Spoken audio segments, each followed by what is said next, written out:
Welcome to SYY education channel.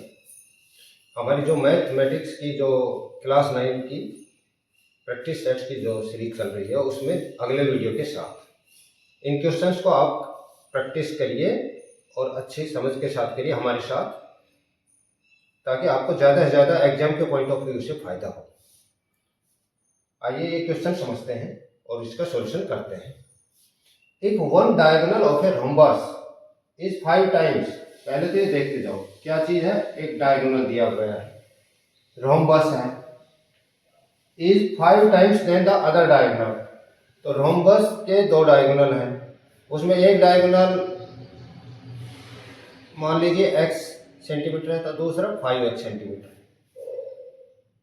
5 times है। Also sum of the diagonals is 180 centimetre, यानी कि उसके जो डायगोनल्स का सम है वो 180 सेंटीमीटर दिया हुआ है। Find the area of the rhombus.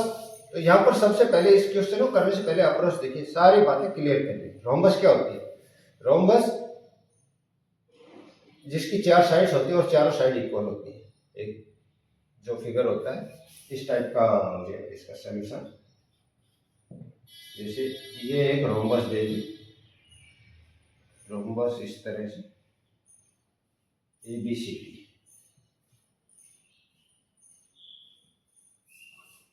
ये डायगोनल है और ये डायगोनल है। ये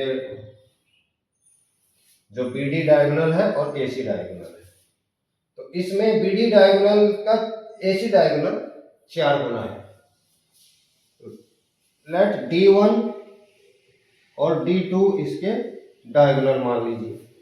तो D1 x है, एक डायगोनल x है, तो दूसरा डायगोनल 5x हो गया, और दोनों का सम हमें दिया हुआ है 180 सेंटीमीटर, 180।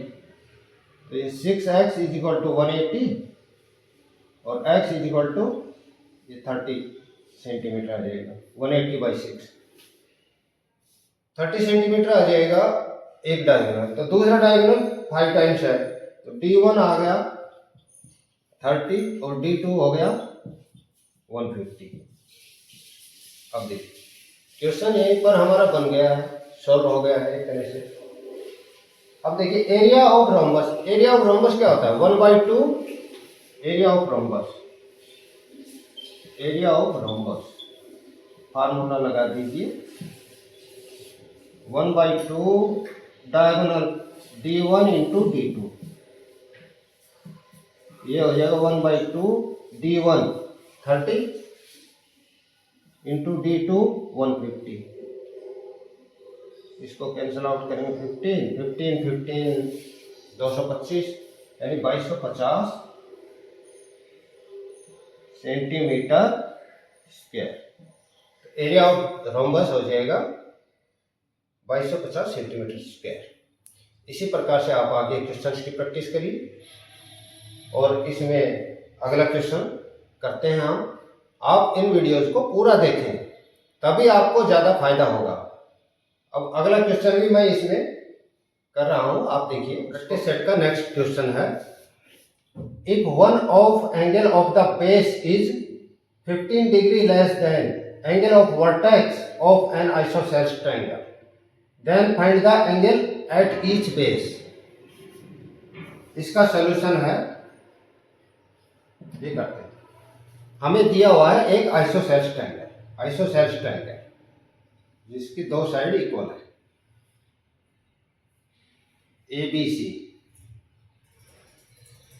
ABC एक आइसोसेलेस ट्रायंगल है जिसकी AB और AC साइड इक्वल है, और इसके एंगल, बेस का एंगल दिया हुआ है, जैसे ये एंगल ऑफ बेस हो गए, ये वर्टेक्स हो गया।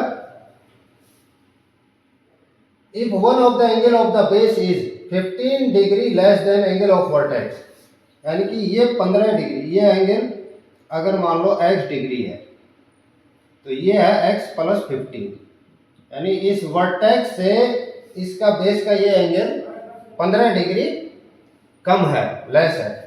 तो ये 15 कम है, तो बेस, क्योंकि ये आइसोसेलेस ट्रायंगल है तो इसके जो बेस के साथ दोनों एंगल है ये इक्वल होते हैं। ये x है तो ये भी x डिग्री हो जाएगा।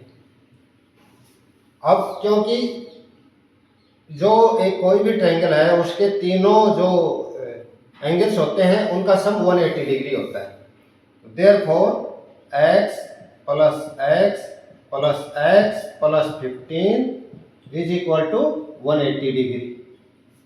3x इज इक्वल टू, ये 15 इधर आएगा, 180 माइनस 15 ये हो जाएगा 165 डिग्री, और x is equal to 55 degree.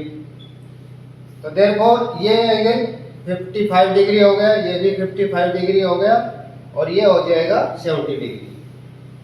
तो इसमें हमें पूछा है क्वेश्चन में, then find the angle of each base, find the angle of each base, x पूछा है, फाइंड, तो angle of each base 55 degree हो गया, ये 55 डिग्री। इस प्रकार से आप क्वेश्चन करें, प्रैक्टिस करें, और हमारे चैनल के साथ जुड़ जाएं। चैनल को सब्सक्राइब कर लें, अधिक से अधिक शेयर करें, लाइक करें, कमेंट करें और सब्सक्राइब करें। Thank you for watching the video.